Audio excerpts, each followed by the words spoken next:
예, 저희는 계속해서 마가복음에 나타난 예수님의 치유 사역에 대한 이야기들을 하나하나 살펴보고 있습니다. 지난주 우리가 생각했던 사건을 좀 한번 머리에 떠올려 보시고 오늘 사건하고 어떤 부분에서 같고 어떤 부분에서 차이가 있는지를 좀 생각하면서 오늘 얘기를 시작했으면 좋겠다 싶습니다. 지난주 사건이 가지고 있는 제일 큰 특징 중에 하나는 뭐냐면 예수님이 보통 병자들, 아픈 사람들을 고치실 때에 많은 경우에 있어서 예수님께서 그 아픈 사람의 심정, 아픈 사람의 상황에 공감하시고 그걸 불쌍히 여기시거나 안타깝게 여기셔서 그것이 동기가 돼서 고치는 일들이 많이 있는데 지난주 사건은 그런 부분이 빠져있다라고 말씀드렸습니다. 그래서 지난주에 얘기했던 게 뭐냐면 이 사건은 사실은 아픈 사람이 나음을 받은 사건이긴 하지만 그것이 핵심은 아닌 것 같다라는 말씀을 드렸습니다. 오늘도 보면 분명히 아픈 사람은 누구냐면 한쪽 손이 움직일 수 없는 그런 사람이 아픈 사람인데, 그리고 이 사람이 결국은 예수님을 통해서 나았는데 이게 오늘 사건의 핵심은 아니라는 거죠. 오늘 사건 속에서도 이 사람과 예수님 사이의 어떤 교감, 예수님이 이 사람의 형편을 불쌍히 여겼다라는 그런 언급들이 없다라는 면에서 지난주랑 같은 사건이라는 거죠. 그러니까 지난주에 병이 낫는 것, 문제가 해결이 되는 것을 얘기하려고 하는 그런 성경의 얘기가 아니다라는 말씀을 드렸는데 오늘도 마찬가지라는 거예요. 오늘도 이 사람이 나으냐 아니냐라는 것, 예수님이 그것을 낫게 하실 수 있는 능력과 권세가 있느냐 없느냐라는 것은 오늘 얘기의 핵심이 아니라는 거죠. 자, 그런 면에서는 지난주하고 오늘 사건은 같이 갑니다. 문제를 해결하는 것, 그리고 그것을 해결하는 예수님의 능력과 권세가 어떤 것인가를 설명하려고 하는 본문이 아닌 면에서는 같다는 거죠. 그런데 지난주와 오늘이 보여주는 사건의 차이가 있습니다. 어떤 차이가 있냐면 지난주에는 기억하시죠? 지난주에는 예수님께서 그 중풍병자인 사람을 친구들이 데리고 왔잖아요. 그래서 그 친구들을 보시고 그 친구들의 믿음을 보시고 예수님께서 이 중풍병자를 고치신 사건인데, 고치실 때에 예수님께서 이렇게 말하셨으면 문제가 없어요. 네 친구들의 믿음을 보니까 너 병이 나아.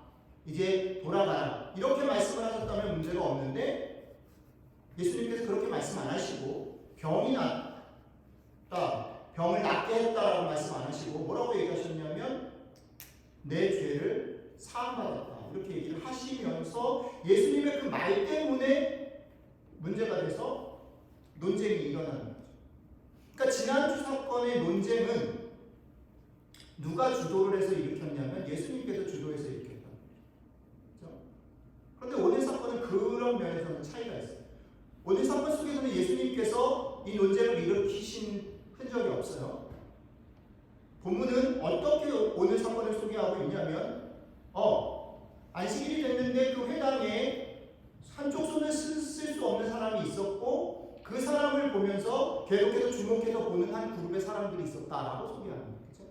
그리고 이 그룹의 사람들은 어떤 마음을 품고 있었냐면 이 사람을 예수님께서 고치냐 안 고치냐를 잘 관찰하고 있었다, 이렇게 소개하고 있습니다.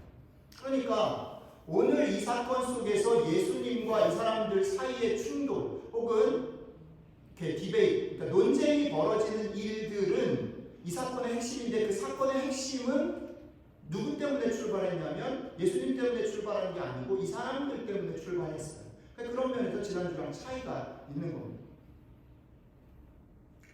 그러니까 이 사건이 예수님을 통해서 병이 고쳐지고 난 다음에 벌어진 결과도 지난주랑 다른 거죠. 결과는 무엇입니까? 예수님께서 그 사람들이 예수님이 고치나 안 고치나를 잘 보고 있는데 예수님께서 그 마음을 꿰뚫어 보신 거죠. 저 친구들이 지금 이걸 문제 삼으려고 하는구나. 심지어는 조금 더 세게 말하면 나를 함정에 빠뜨리려고 하는구나라는 걸 보셨다는 거죠. 보시고서 예수님은 그냥 정면 돌파하시는구나. 이 사람들의 그런 어떤 계획, 덫에 그냥 자기가 걸어서 들어가시는 거죠. 그래서 병을 고쳐줘요. 손 한쪽 손을 쓸 수 없는 사람을 고쳐줍니다. 그러고 난 다음에 결론이 중요한데 그렇게 하니까 무슨 일이 벌어집니까? 보통은 예수님께서 병을 고치시면 어떤 일이 벌어져요? 반응들이 뭡니까? 와, 대단하다, 놀랍다, 혹은 하나님이 우리와 함께 하셨다. 이런 식의 반응들이 보통 일어나는데 오늘은 반응이 뭐냐면 와, 안 되겠다, 예수를 죽여야겠구나라고 의논하기 시작했다라고 성경은 오늘 결론을 얘기합니다. 이게 오늘 사건이 보여주는 내용이고 특징이고 차이입니다. 자, 그렇다면 우리가 오늘 이 말씀을 이제 읽었는데 그리고 이 말씀을 같이 생각해 보려고 하는데 그러면 이 사건을 통해서 성경은 우리한테 무슨 얘기를 하려고 하는 거지? 지난주와 이렇게 다르고 보통 예수님께서 병을 고친 사건과 그런 식으로 다르다면 이 사건이 우리한테 전하려고 하는 메시지는 뭘까? 신앙을 가지고 산다라고 말하는 우리들이, 그러니까 저희가 마가복음을 통해서 계속 신앙을 가지고 이 세상을 살아간다는 건 뭘까라는 질문을 던지고 있는데 그 질문에 대해서 이 본문은 도대체 무슨 말을 하는 걸까라는 생각을 좀 해보자라는 겁니다. 자, 이 말씀을 생각을 할 때 한 가지는 이런 겁니다. 한 가지는 이런 생각을 좀 해보자는 겁니다. 우리는 이제 이거를 성경을 통해서 읽고 우리가 예배라는 공간에서 읽기 때문에 우리는 쉽게 이렇게 읽어버리기가 쉬워요. 뭐냐면 이 사람들이 이제 소위 바리새인들이라고 이제 통칭되어진 이런 이 사람들은 나쁘다, 틀렸다, 그리고 예수님은 맞다. 이 사람들이 나쁜 여러 가지 것들을 생각해낼 수 있어요. 그래서 이 사람들처럼 하면 안 되겠다, 이 사람들은 틀려먹었다 라고 생각해버릴 수 있어요. 근데 그렇게 가면 결국은 맞을 수 있어요. 마지막 결론은 컨클루전은 그거일 수 있어요. 이 사람들이 틀린 거 맞아요. 그런데 성경은 이 사람들이 왜 틀렸는지를 어떻게 보면 조금 더 설명하고 싶어 하는 거예요. 왜 이 사람들이 이럴 수밖에 없었는가, 그리고 지금 여기를 살고 있는 우리는 이 사람들처럼 할 수 있는 가능성은 혹시 없는가? 그러니까 우리가 성경을 읽을 때 자꾸 이렇게 읽기 쉬운데 그건 조심해야 된다는 거죠. 우리가 교회를 다니면서 설교를 듣거나 예배 시간에 혹은 우리가 개인적으로 큐티를 하거나 묵상을 할 때에도 이런 실수를 범하기 쉬워요. 뭐냐면 정답이 뭘까? 내가 지금 오늘 혹은 이 예배 가운데 어떤 게 틀렸지? 하나님 앞에 바로 사는 것이 무엇이지? 정답을 물어보기 쉬워요. 그 태도 나쁜 건 아니지만 되게 아이러니하게도 그렇게 정답을 물어보는 태도, 그리고 그 정답을 알아내서 그 정답대로 자기를 수정하고 자기를 매니지하면서 사는 태도가 대단히 아이러니하게도 오늘 사실은 이 바리새인들하고 너무 닮아 있는 거예요. 이게 오늘 스토리가 가지고 있는 대단히 중요한 포인트예요. 잘 생각해 보세요. 여러분들이 신앙생활을 하면서 설교를 듣거나 묵상을 하거나 무언가를 깨닫거나 여러분들이 도전을 받거나 위로를 받으려고 할 때에 어떤 태도를 여러분들이 가지는가를 잘 질문해 보셔야 합니다.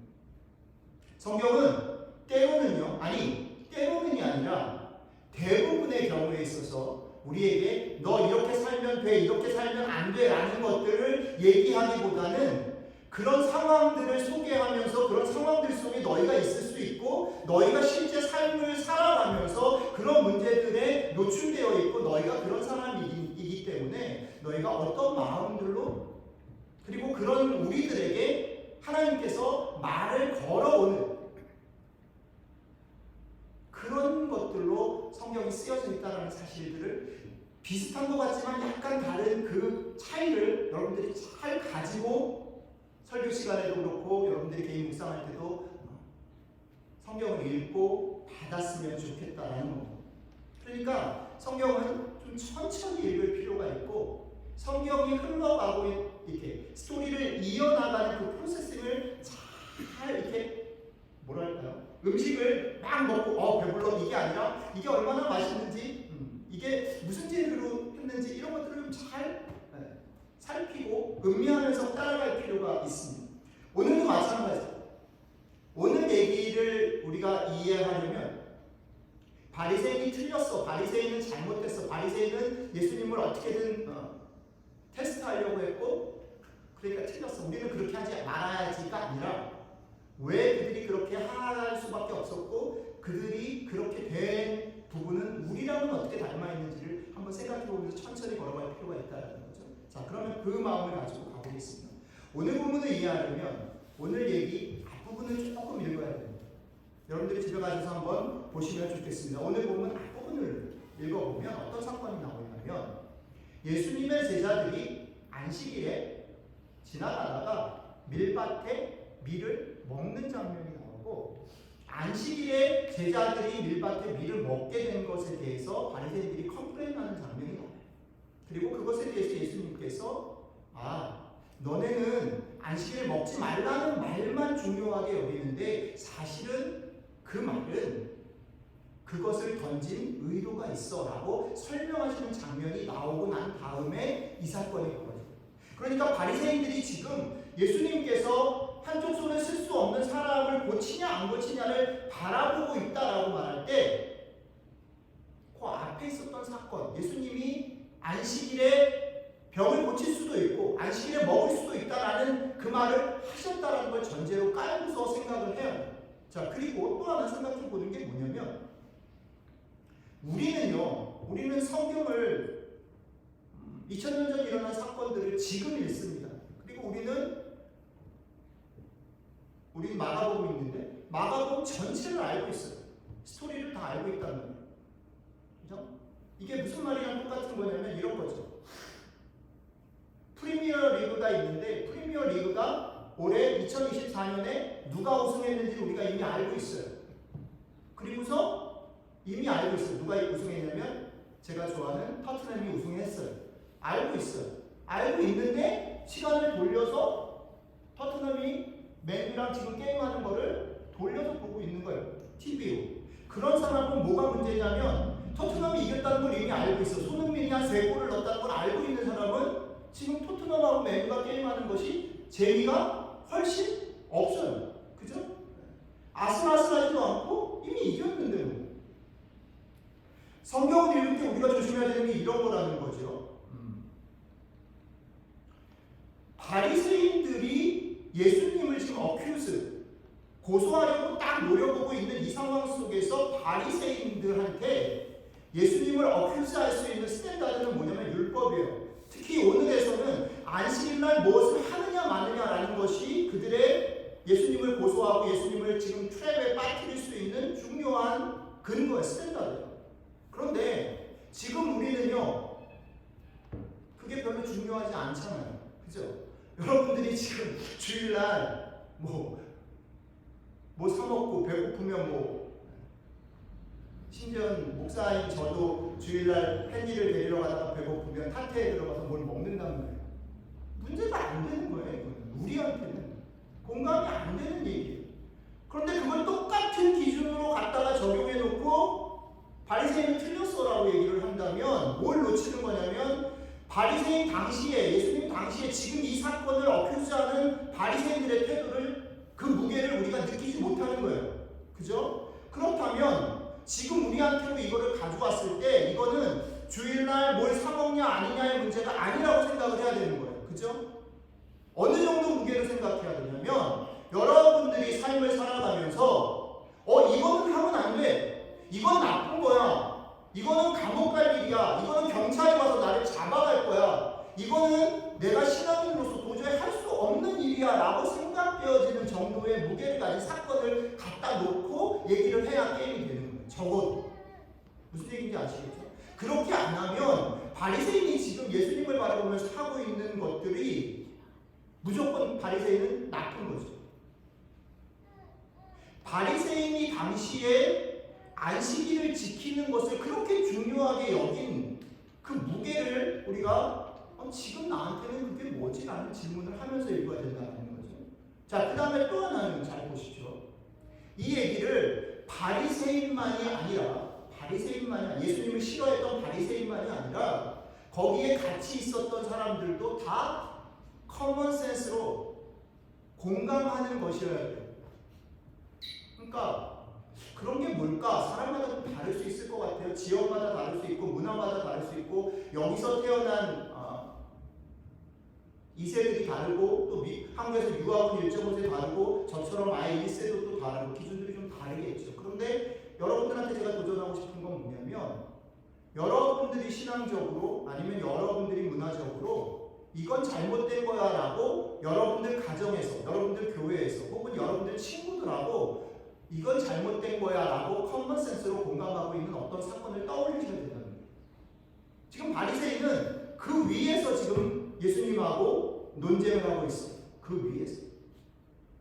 그러니까 바리새인이 무조건 예수님을 몰아가는 게 아니에요. 예수님을 몰아가는 그 상황이 당시 사람들에게는 상당히 공감대를 가지고 있는 거라는 거죠. 자, 이 정도 생각을 가져야 오늘 얘기를 나에게 무슨 얘기를 하는 건지로 들을 수 있어요. 여러분들 한번 잘 생각해 보십시오. 떠올려 보십시오. 여러분들이 소중하게 생각하는 가치들이 있잖아요. 그렇죠? 어떤 게 있을 수 있을까? 이 얘기하기 되게 어려운데 저는 오늘 생각하면서 이런 생각을 했어요. 제가 요즘에 많이 겪는 문제인데 또 어쩔 수 없이 저희 아이들 얘기할 수밖에 없는데 죄송합니다. 헨리가 또 이제 제목이 되는 건데 얘기를 해볼게요.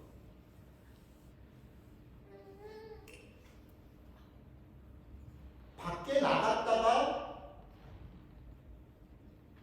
밤에 늦게 들어오게 돼요. 집에 같이 사니까. 그러면 내가 가지고 있는 기준의 상식으로는 전화를 하든지 얘기를 하든지 아니면 빨리 일을 마치고 집에 들어와야 돼요. 그게 제 상식. 안 그런 놈은 나쁜 놈이에요. 되게 가벼운 얘기 했어요 제가. 헨리 미안. 근데 헨리랑 살다 보니까 쟤들은 기준이 달라요. 쟤들은 지금 자기가 하고 있는 일에서 그 일들이 중요하다라고 여겨지면 그 일들이 잘 마무리되는 게 아빠나 엄마한테 전화를 해서 빨리 들어오는 것보다 더 중요할 수 있다라는 걸 이제 배워요. 그래서 아직은 사과를 못했지만 사과를 하게 돼요. 여러분들이 여러분들의 친구들과 여러분들의 직장에서 혹은 여러분들의 자녀들을 키우거나 하는데 여러분들이 어려서부터 익숙해지고 교회 생활도 마찬가지예요. 여러분들한테 익숙하고 여러분들한테 옳다라고 생각되어지는 일들이 참 많이 있습니다. 그렇죠? 오늘 바리새인도 그렇다는 거예요. 그들은 그것을 양보하거나 그것을 포기하기가 어려워요. 여러분들도 여러분들이 확신하고 여러분들이 옳다고 생각하는 것들이 무너지는 것, 흔들리는 것, 그것들을 침해받는 것들을 견디기 쉽지 않다는 거예요. 그래서 어떤 태도를 취하냐면 그것을 지키기 위해서 오히려 더 강한 모습들을 표현해요. 더 마음이 굳어지고 단단해지고 그것들을 지키기 위해서 애를 쓰는 모습들을 견지하는, 그게 오늘 바리새인의 모습이에요. 바리새인들한테는 안식일에 아무것도 하지 않는 그 율법을 지키는 일이 그 정도로 소중했다는 거죠. 그런데 오늘 예수님은 1차적으로는 너희가 가지고 있는 확신이, 너희가 가지고 있는 컴포트존이, 너희가 옳다라고 생각하는 커먼센스가 만약에 다른 사람을 익스클루드하고 다른 사람과 대화하지 못하게 하고 다른 사람들과 같이 어울려 살지 못하게 방해가 되는 것이 된다면 기꺼이 그것을 버릴 수 있어야 한다라고 합니다. 1차적으로 그렇게 얘기해요. 예수님이 바리새인들을 향해서. 그러니까 여러분들의 신앙 속에, 여러분들의 삶 속에 이거는 특히 저도 목사들로 교회 안에서 자란 사람 입장에서 이 본문은 쉽지 않아요. 여러분들도 잘 씹어보셨으면 좋겠어요. 제가 말하니까 목사가 마이크를 잡고 있으니까 목사의 말이 다 옳지 않고요. 여러분들의 상황에서 이것을 어떻게 수용할 수 있지를 잘 생각해 보시면 좋겠어요. 지금 근데 성경은 그 얘기를 하고 있어요. 우리 예수님은 그 얘기를 하고 있어요. 네가 믿고 확신하고 옳다라고 생각하는 그것들을 동의하지 않는 사람들이 교회 안에 아니면 내 주변에 있다, 다른 신앙을 가진 사람들이 있다라고 말할 때 너희는 어떤 태도를 취하니?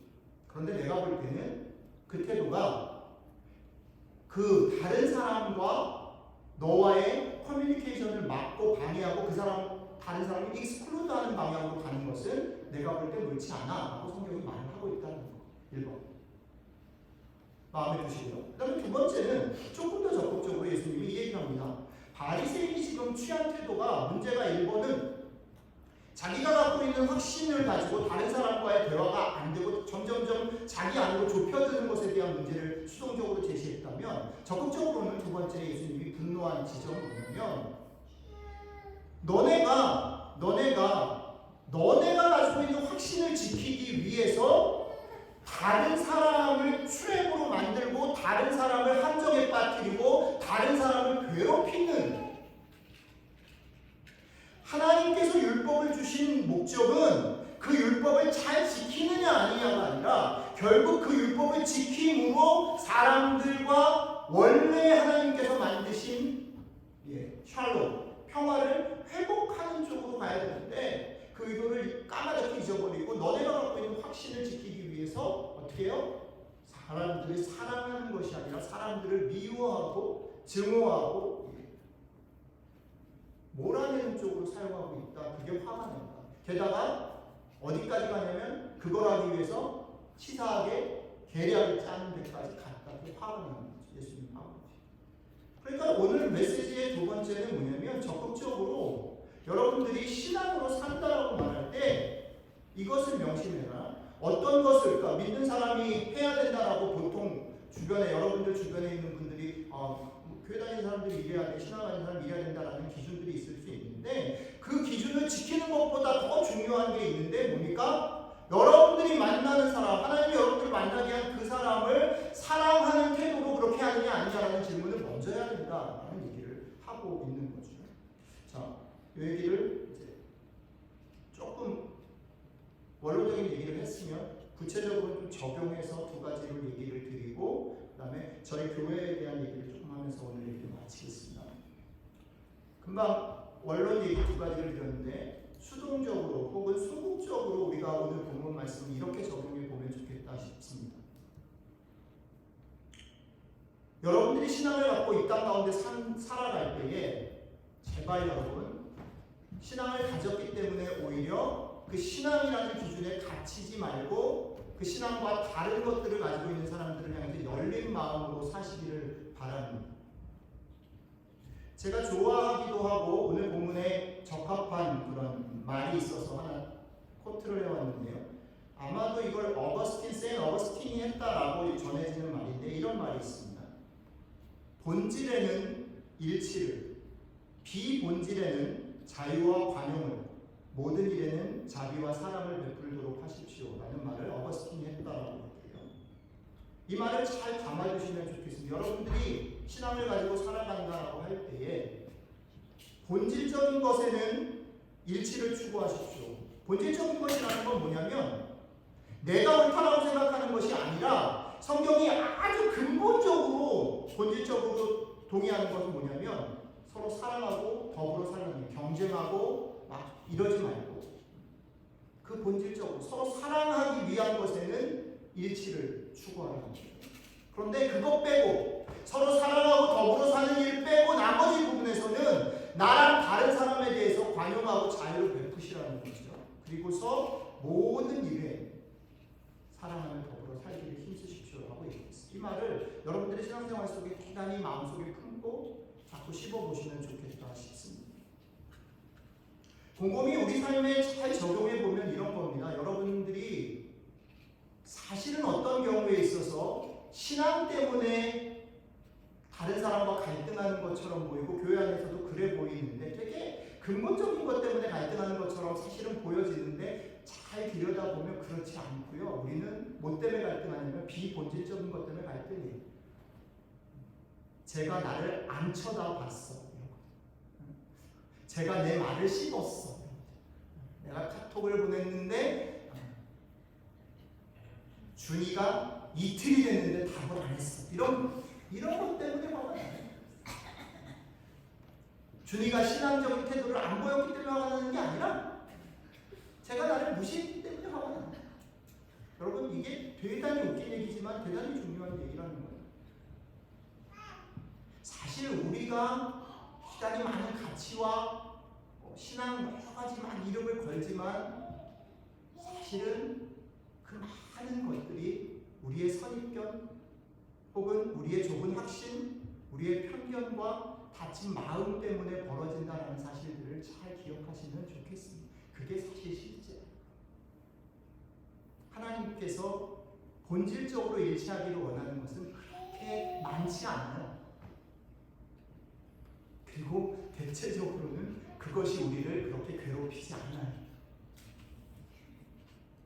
그러니까 다시 말씀을 드리겠습니다. 여러분들이 삶을 살아갈 때, 특별히 신앙이라는 이름을 가지고 살아갈 때 열린 마음으로 다른 사람들을 대하기를 힘써 주시면 좋겠습니다. 두 번째, 아까 열린 마음으로 대했으면 좋겠다라는 게 수동적이고 소극적인 것이라면 적극적으로 여러분 신앙을 가지고 살아가실 때에 어떤 것도 그 사람을 사랑하는 것이 먼저이라는 것을 놓치면 안 돼요. 사람이 먼저. 내가 그 사람을 정말 사랑하고 있는가, 아끼고 있는가, 존중하고 있는가를 먼저 물어야 돼요.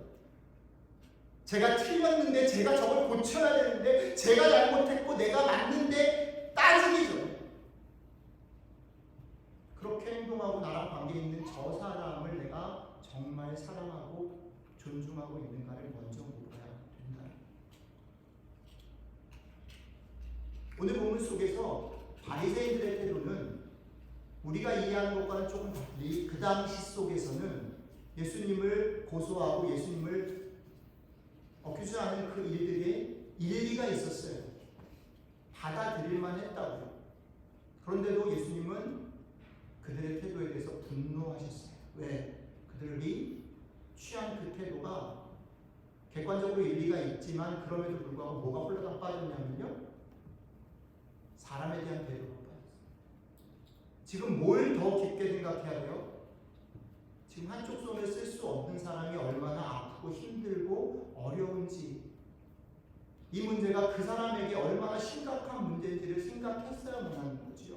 그런데 이들은 자신들이 생각하는 기준과 목적 때문에 이걸 다 잃어버린 거예요. 우리도 그럴 수 있어요. 여러분들이 자녀들을 키우거나 여러분들이 친구 관계를 맺거나 교회 생활을 할 때 조심하십시오.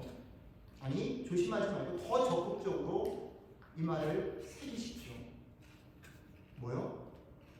옳고 그름을 분별해내는 것보다 훨씬 앞에 뭐가 있어야 돼요? 사람을 사랑하는 것, 사람을 존중하는 것이 있어야 합니다.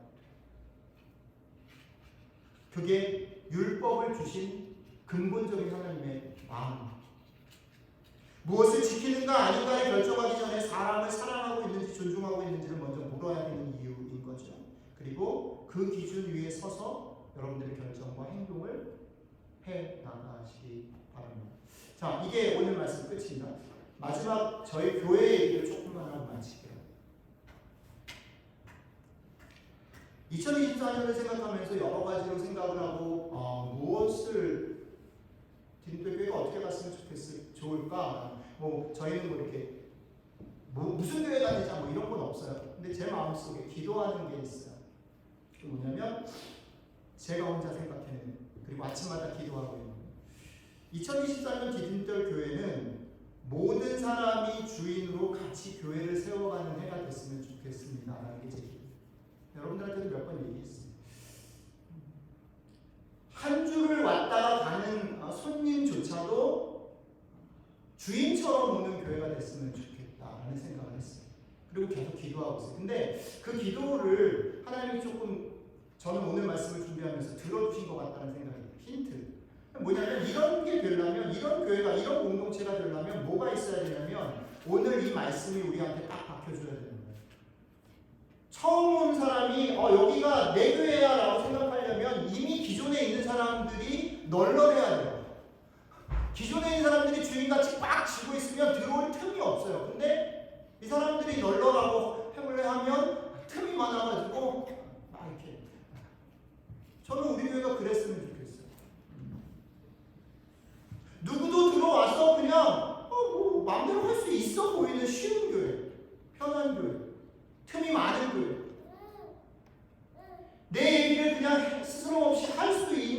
교회가 됐으면 좋겠어요. 근데 그러려면 되게 아이러니한 게 뭐냐면요. 이 안에 있는 사람들이 누가 왔을 때 해볼래 하지만 속은 훨씬 더 많이 어떻게 해요? 준비되어 있습니다. 들을 준비도 되어 있어야 되고 틈을 줄 준비도 되어 있어요. 훨씬 어려워요. 신앙생활을 우리가 어떻게 많이 해왔냐면 목표를 두고 내가 더 기도를 많이 하고 더 성경을 많이 읽고 더 헌신을 많이 하고 우리 교회가 그렇게 해서 부흥되기를 바라는 그런 신앙생활을 우리 되게 오랜 시간 동안 해왔어요. 근데 저는 올해를 생각하면서 드림돌 교회를 하면서 그런 걸 많이 배웠는데 특히 올해는 여러분들이 신앙을 훈련할 때 올해는 이 연습을 좀 하십시오. 내가 우스워 보이는 연습. 내가 저 사람을 수용할 수 있는 사람인 것처럼 보이는 연습. 내가 저 사람의 입장에 서서 내가 생각하는 것이 허물어지더라도 들으려고 하는 연습. 어저께 얘기하지 말자 그랬는데 꼭 해야 될 것 같아요. 어저께 제가 존경하고 사랑하는 저희 집에 같이 사시는 분이 콘서트를 했어요. 그 콘서트가 저한테 너무너무 은혜가 돼서 그 얘기 좀 하고 싶어요. 왜 은혜가 됐냐면 이런 거예요. 피아노 콘서트인데 거기에 꼬맹이 5살짜리 꼬맹이부터 우리 진원이 같이 큰 애들까지 쫙 그리고 거기에는 피아노 오래 친 애들부터 많이 있어요. 근데 뭐가 은혜가 됐냐면 이런 거예요. 피아노를 치는데요. 놀라운 게 막 11분 막 열심히 잘 치는 애가 있단 말이에요. 그러면 실력으로 보면 걔가 연주할 때 모든 사람이 다 환호를 해야 되는 거예요. 근데 음악은 그렇지 않더라고요. 어떤 애는 레리코를 뚝딱거리면서 치는데 어떤 애는 엉뚱한 노래를 치는데 어떤 애는 신나게 정말 누가 봐도 아무리 음악적 재능이 없는 사람이 봐도 제 피아노 정말 잘 쳐 싶은 애가 있는데 어떤 애는 그런 건 아닌 것 같아. 근데 저거는 좋아. 이런 거. 어떤 애는 너무 조용한 노래를 치고 어떤 애는 막 때려 부셔. 근데 그런 게 어울려 있는 것이 콘서트구나. 그런 것들을 통해서 하나하나 아이들이 가지고 있는 그리고 이 어저께 콘서트는 어떤 자선을 위한 콘서트였는데 이 마음으로 모아져서 이걸 같이 하는구나 라는 느낌을 탁 주는데 너무너무 은혜스럽고 감동스럽더라고요. 저는 우리 교회도 이랬으면 좋겠다라는 생각을 했어요. 여러분들의 신앙생활에서 이런 사람들, 이런 공동체가 됐으면 좋겠다 싶어요. 다양한 사람들이 들어오고요. 다양한 사람들이 그냥 존중받고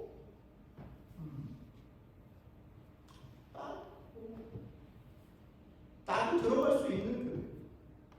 나도 사랑받는 교회. 제도.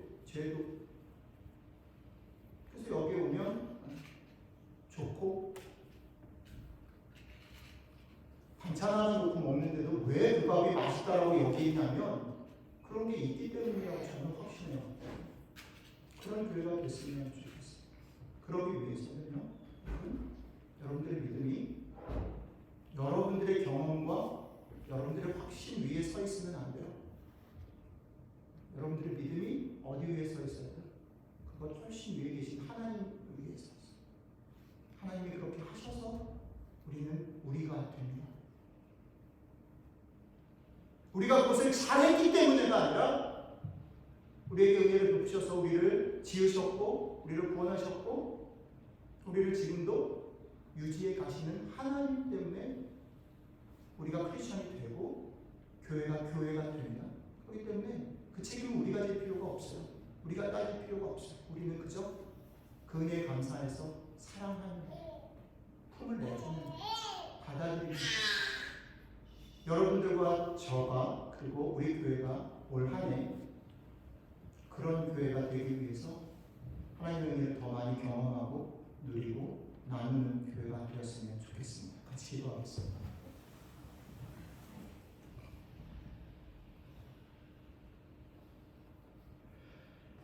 하나님,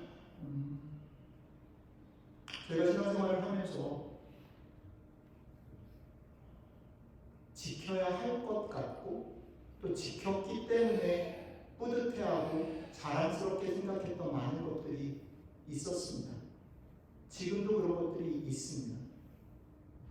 근데 주님 오늘 말씀에서 그거보다 나는 너를 더 사랑하고 그거보다 나는 저 사람을 더 사랑한다라고 말씀을 주셔서 고맙습니다.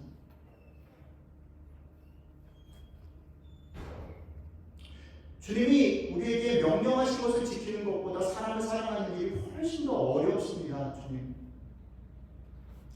나 자신이 얼마나 소중하다는 사실을 받아들이는 일이 절대 쉽지 않습니다. 그럼에도 불구하고 오늘 주님의 말씀을 의지해서 다시 한번 주의 은혜를 구하고 그 은혜 안에서 살기를 원합니다. 우리는 흔들리고 우리는 다른 사람을 사랑하고 더불어 살기가 쉽지 않지만 그렇게 살려고 나아갔을 때 두려움도 있고 힘듦도 있지만 그럼에도 불구하고 우리를 그곳으로 부르신 사랑하라고 부르신 하나님 때문에 우리가 용기를 내서 우리 자신의 삶을 그리고 우리가 같이 세워가는 이 기립돌 교회를 그렇게 만들어갈 수 있으면 좋겠습니다. 하나님 우리를 붙잡아 주시고 도와주시면 좋겠습니다. 감사드리며 우리 예수님 이름으로 기도드렸습니다.